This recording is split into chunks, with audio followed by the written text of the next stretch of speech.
Bonjour à tous, c'est toujours un grand plaisir de vous retrouver pour participer à ces journées de la SFEM.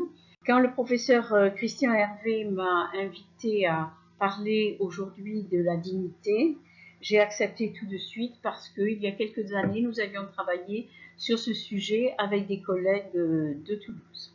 Cette présentation reprend les éléments de l'étude MATC financée par la Fondation Médéric Alzheimer en 2015 et conduite avec l'aide de Jenny Duchier, anthropologue, et de Jean Mantovani, sociologue. Ils avaient conduit des entretiens semi-directifs auprès de Maghrébins à jeun, de leurs familles et des professionnels de santé.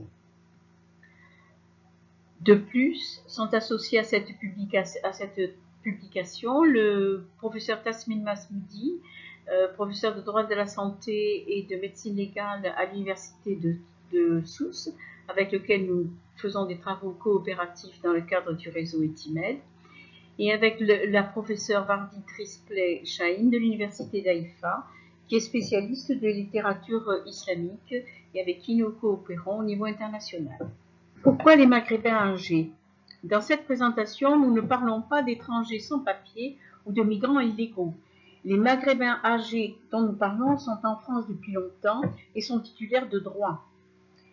Ils constituent une population vulnérable du fait de leur âge, de leurs difficultés avec la langue qu'ils ne maîtrisent pas bien, de l'impact de la culture et des traditions.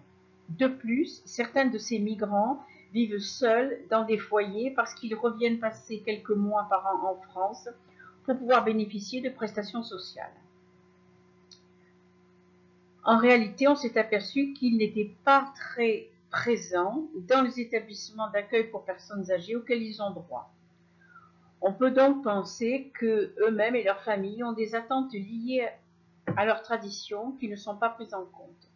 Certains ont peur de faire ce qui est interdit par le Coran.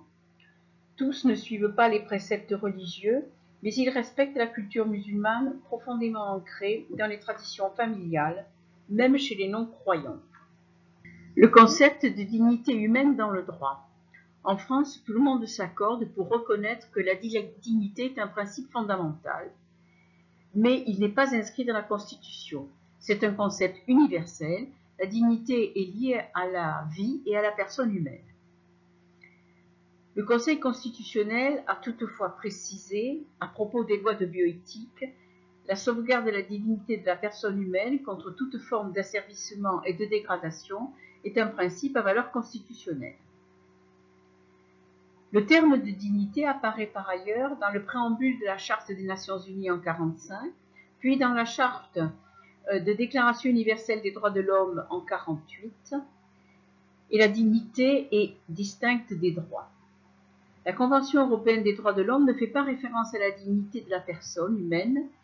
En revanche, l'article 3 de la Convention, qui interdit la torture, les peines ou les traitements inhumains et dégradants, se rapporte indirectement à la dignité. Je pense que d'autres orateurs dans la journée traiteront davantage de ces questions. Je ne vais pas plus loin.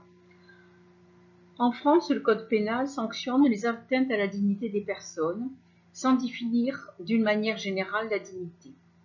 Il vise différentes infractions en fonction des circonstances de survenue dans son chapitre 5, intitulé des atteintes à la dignité. Alors, quels sont les articles reconnus comme infractions?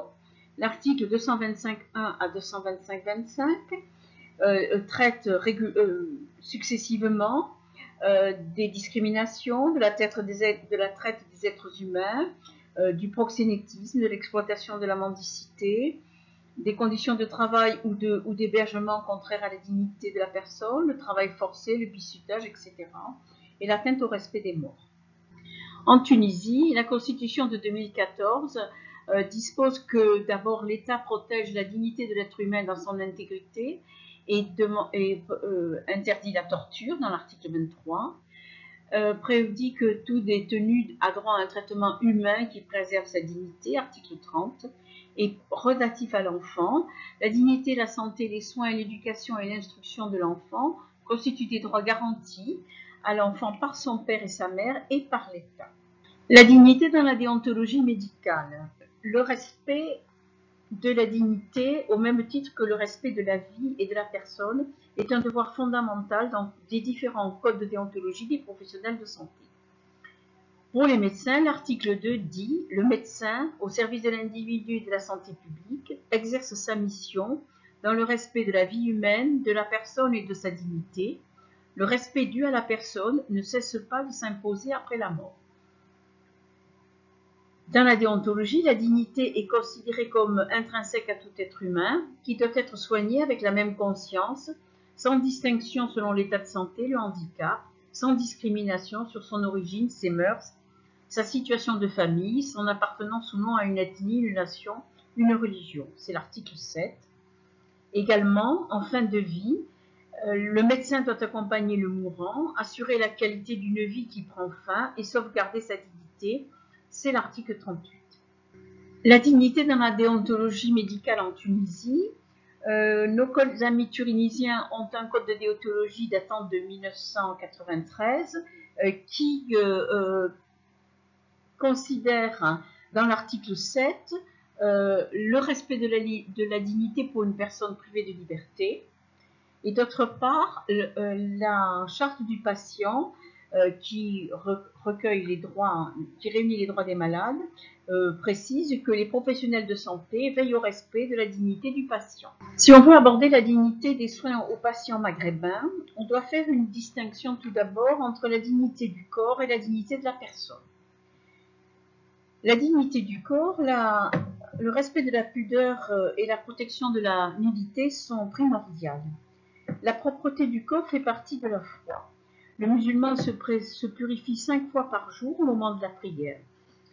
La propreté suit l'être humain tout au long de sa vie, de la naissance à la mort, et les proches assurent la dernière toilette avant l'ensevelissement. Notre étude a pu identifier des cas dramatiques liés au manque d'hygiène, macération, escarre, infection, sur des hommes maghrébins âgés parce qu'aucun membre de la famille n'osait le dénuder pour la toilette intime, ou bien que ces patients refusaient que l'on s'approche d'eux dans ce but. Traditionnellement, c'est l'épouse qui s'occupe de la toilette de son mari. Et pour ce faire, certaines équipes acceptent, afin de ne pas heurter la personne âgée, que l'épouse puisse se rendre à l'hôpital pour effectuer personnellement la toilette. En ce qui concerne la femme âgée, c'est habituellement la fille ou la belle-fille qui s'occupe de la toilette. Mais en cas d'impossibilité, on confie beaucoup plus facilement à une professionnelle extérieure. L'enquête qui avait été conduite en Tunisie a montré que pour justifier une aide aux personnes âgées atteintes de troubles cognitifs, les familles plaçaient les questions d'hygiène du corps au même niveau que les traitements médicaux adaptés, ce qui prouve bien que les soins corporels constituent une préoccupation majeure et même en pays musulman des difficultés. La dignité de la personne. Tout patient hospitalisé est vulnérable en raison des contraintes liées à la technicité des soins et au fonctionnement de l'institution qui l'accueille. Respecter la dignité du patient, c'est le traiter d'égal à égal, ne pas le placer en situation d'infériorité. Les soignants doivent protéger tous les intérêts de la personne, son intégrité corporelle, psychologique et culturelle. Le sujet est particulièrement fragilisé dans les situations de confusion mentale, de troubles cognitifs. Le respect de la dignité d'un sujet sans défense dépend de la bonne volonté des soignants qui se substituent à lui dans les gestes de la vie courante, de la toilette et des soins au corps. Ils doivent respecter les souhaits du malade et le recours à la famille pour connaître les volontés de la personne est primordial quand le malade ne peut pas s'exprimer. Selon Vardit Rispler, la position des éthiciens islamiques est très proche de celle des pays occidentaux dans les relations entre les médecins, les professionnels de santé et les malades. C'est une opinion générale sur le fait que pour se soigner, on a le droit d'enfreindre certaines obligations. La vie privée et l'intimité sont deux domaines très protégés. Certaines actions sont possibles dans la sphère familiale privée, mais il existe des règles de conduite très codifiées dans l'espace public qui met en contact des étrangers à la famille. Il y a une rupture de la pure structure généalogique. Les mêmes règles régissent les relations entre les patients et les médecins. La séparation spatiale entre les genres est fondamentale. On recommande la présence d'une tierce personne quand un homme et une femme sont seuls dans un espace clos. Le respect de la pudeur impose de rester couverts en face d'étrangers qui ne sont pas liés à la famille. Concernant la famille, la hiérarchie joue un rôle important dans l'organisation de la vie privée, notamment avec l'expression du consentement aux soins. Le consentement de l'individu s'intègre dans le consentement de la famille. La personne âgée s'appuiera toujours sur l'opinion de la famille avant de s'exprimer. La dignité de la personne en fin de vie. L'accompagnement en fin de vie pour les personnes les plus âgées, attachées à la culture traditionnelle, est entièrement géré par la famille qui reste auprès de la personne et l'entoure en respectant les traditions. Agu Nathman signale que mourir seul à l'hôpital est très angoissant, même s'il y a une infirmière, parce que le patient pense qu'elle ne pourra pas réciter la première sourate du Coran, essentielle au moment du dernier souffle. Pour un musulman, tenir la main ne suffit pas, il faut aussi maintenir l'index droit levé, geste qui signifie la croyance en l'unicité de Dieu. Si le patient n'a pas de famille, les professionnels maghrébins de notre étude ne se sentent pas autorisés à l'assister d'un point de vue traditionnel, même s'ils connaissent les risques, parce que ces professionnels considèrent que ce serait contraire au principe de laïcité de l'hôpital. On pourrait en discuter. D'autre part, le manque de repères culturels, en particulier des liens avec un imam ou un fond de musique coranique, etc., qui permettrait d'accueillir le patient dans un milieu apaisant pour ses derniers jours, dans les soins palliatifs par exemple.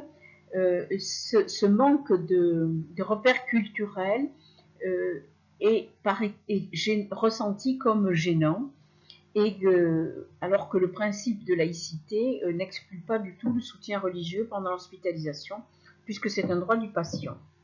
En réalité, certaines familles considèrent que les institutions d'hébergement médico-social sont incompatibles, voire hostiles, à la conception de l'accompagnement de leurs parents pour leurs derniers jours. La dignité du corps après la mort. Tous les patients qui décèdent dans les hôpitaux bénéficient d'une toilette rituelle, quel que soit leur âge, dans une chambre funéraire dédiée. Pendant le rite funéraire, les parties intimes doivent être couvertes par un linge, pour l'homme du nombril à la moitié de la cuisse et pour la femme de la poitrine aux genoux. Le lavage est effectué avec un gant de toilette. Le choix crucial pour un maghrébin est celui du lieu de son inhumation. Être enterré au village, c'est sacraliser la terre. Même pour les jeunes qui ne sont jamais allés au village, les parents rapatrient le corps pour leur faire une belle mort. Une autre crainte qui pèse sur le devenir du corps après la mort et sa dignité, c'est le déplacement du corps qui est proscrit par l'islam. Le corps enterré ne doit plus être déplacé. La crainte de l'exhumation est une justification de l'inhumation au pays, puisque dans ce cas-là, on est sûr que le corps enterré ne sera jamais déplacé. Pour conclure, on pourrait faire un certain nombre d'observations. D'une part, l'évolution avec les générations les plus jeunes. La situation que nous décrivons évolue. Certains Maghrébins plus jeunes souhaitent se faire inhumer en France pour rester proches de leurs enfants. D'autre part, il existe une véritable différence de culture. À titre d'exemple, ce jeune Algérien de 35 ans, né en France, qui est allé assister à la fin de vie de sa grand-mère, qui était centenaire en Algérie. La famille était présente et se relayait auprès d'elle jusqu'au dernier soupir, comme le veut la tradition. Mais ce jeune homme a reproché à sa famille de l'avoir gardé à domicile. Considérant que les traditions étaient à ses yeux excessives, il aurait préféré éviter des souffrances à sa grand-mère en l'hospitalisant. Mais en réalité, il reconnaissait également qu'il ne savait pas vraiment quels soins elle aurait pu recevoir dans les hôpitaux algériens. Ce témoignage illustre bien la situation de transition avec d'un côté pour les plus jeunes le désir de limiter les souffrances en fin de vie par des soins médicaux et de l'autre le respect des usages et de la spiritualité qui organise la présence des proches pour accompagner le mourant. D'autre part, il est important de connaître les limites à ne pas franchir, ou tout du moins essayer de ne pas les franchir. C'est-à-dire tout d'abord ne pas transposer nos valeurs et nos modèles culturels. Il convient de connaître les racines, même non formulées par les Maghrébins, et les laisser exprimer leur dignité dans leurs différences. Le respect du corps de l'autre, la différence entre ce que le droit français autorise et ce que les migrants peuvent accepter. Il faudrait mieux connaître la tradition, c'est-à-dire le rôle de la famille, le rôle du conjoint, des enfants, et identifier les domaines sensibles pour les Maghrébins, l'intimité, le corps de la femme et le corps de l'homme, et le regard sur la différence de genre. Il est nécessaire qu'un dialogue s'instaure entre la tradition et le présent pour améliorer les relations et faciliter une meilleure prise en charge de la dignité des personnes.